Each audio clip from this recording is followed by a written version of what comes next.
নবী বলছে, কোন বান্দা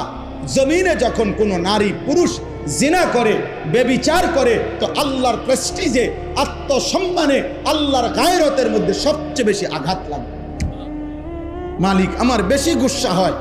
মালিক আমার বেশি রাগ হয়। এই জন্য গুসার কারণে নবী বলছেন, আল্লাহই তো বিধান, এই জন্য বলছে, বন্ধু বন্ধু ওই জিনা করলো, ও ব্যভিচার করলো আমার জমিনে, ওরে খাওয়াইলাম আমি, ওরে পড়াইলাম আমি, এত বড় কায়নাত দিয়ে আমি তাকে লালন পালন করছি, ওরে আমি বলছি তার জন্য আমি হালাল বিবাহের ব্যবস্থা রাখছি, ওরে আমি বলছি তার স্ত্রী আমি ব্যবস্থা করেছি, ওর যৌন চাহিদা আমি আল্লাহ দিয়েছি, ওই নারী আমি সৃষ্টি করেছি, এই পুরুষ আমি সৃষ্টি করেছি, শাহওয়াত আমি সৃষ্টি করেছি, লজ্জাস্থানের চাহিদা আমি সৃষ্টি করেছি, এত কিছু আমার দেওয়া, ও আমার জমিনে আমার দেওয়া জিনিস পেয়ে নাফরমানি করলো। আল্লাহর নবীকে আল্লাহ